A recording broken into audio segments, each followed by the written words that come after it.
Hey guys, Canosaurus here just to talk about my thoughts on the latest episode of Dinosaur Island Season 4, Episode 10. And this is my favourite episode of all time. Of every season, every episode of Dinosaur Island ever. And there's many reasons, I'll get into that. So yeah, it's just my thoughts on it. And also, I've just got some characters from DIR Season 4 in front of us right now. Just some characters. You guys don't know a lot of these guys, but you know some of them. Like three of them. That's about it.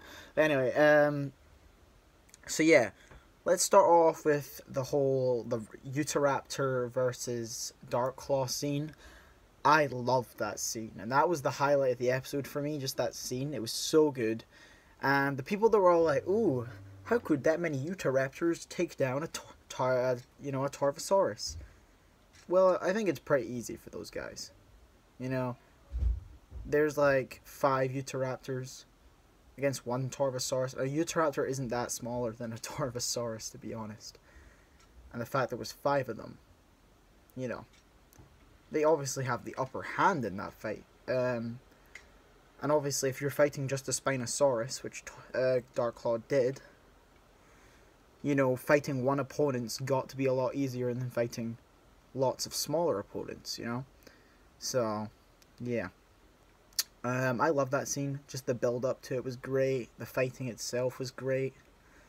Violet's death was actually quite sad. I wasn't thinking it was going to be, because obviously I knew that it was going to happen, because I got told the script already, and I knew she was going to die, but I didn't expect to be that sad about it. And honestly, I didn't even care too much about Violet as a character, but that scene did make me, you know, it was a good death scene. It was a good death scene. And then when Switchblade came running at, when Razor came running at Darklaw, that was pretty good after. So yeah, I really loved that scene. I'd give that scene probably just a 10 out of 10. I thought it was a really, really good scene.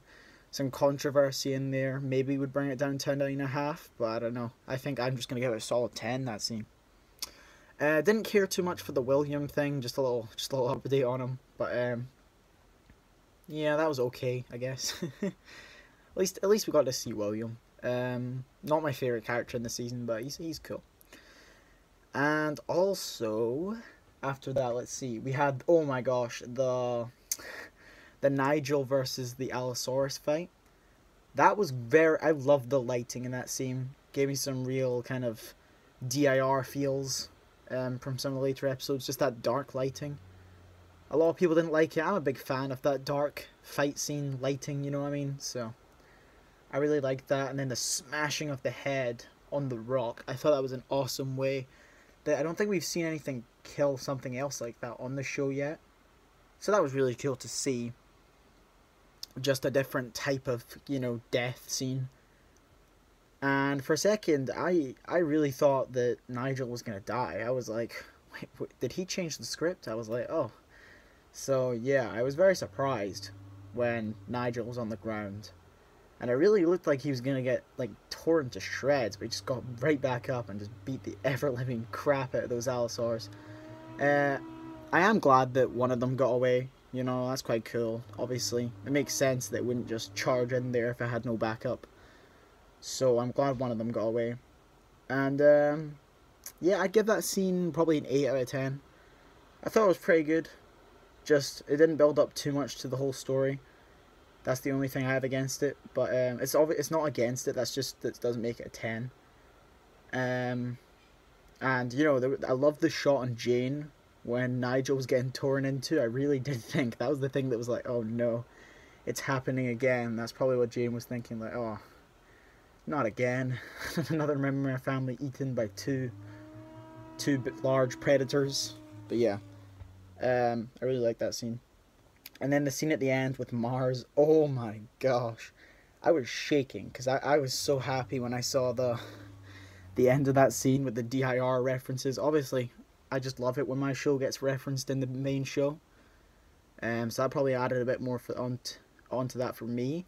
And seeing everyone's reaction to Lapis and Leo being into that. It must be a bit weird for the people that don't watch my show. They're like, who the hell's Lapis and Leo? I feel like I should know who they are. None of you really should know who Lapis is, but obviously we've seen character spots and trailers. But yeah, the whole thing with Mars's death was really well done. And then, oh my gosh, when the Metrocanthus just ripped her throat out, that was horrible. Honestly, I think not Lapis, I think Mars was a really well done character. Could have had a little bit more development, but I think her overall story arc was it's quite sad. You know, she didn't actually get rid of the Stegosaurs, she just got trampled by them. But I think it made more sense now that, you know, the fact she did have a child, that she didn't leave and all that. I'm glad Gibson did say that. So overall, I'm going to give this episode a 10 out of 10. I think it had some really, really good action scenes that didn't feel like it was an action episode. It just felt like a really good episode. One scene that was just kind of normal with William, which I think was the most boring scene, but the other 3 scenes were amazing. Honestly, really, really good stuff. And that's why I'm giving this episode a 10 out of 10. Amazing episode. If you haven't seen it yet, well, why are you watching this? But if you haven't, then go watch it. I've just spoiled it for you. Enjoy. So thank you guys for watching this, my thoughts on the latest episode. I'll see you guys next time. Camo out.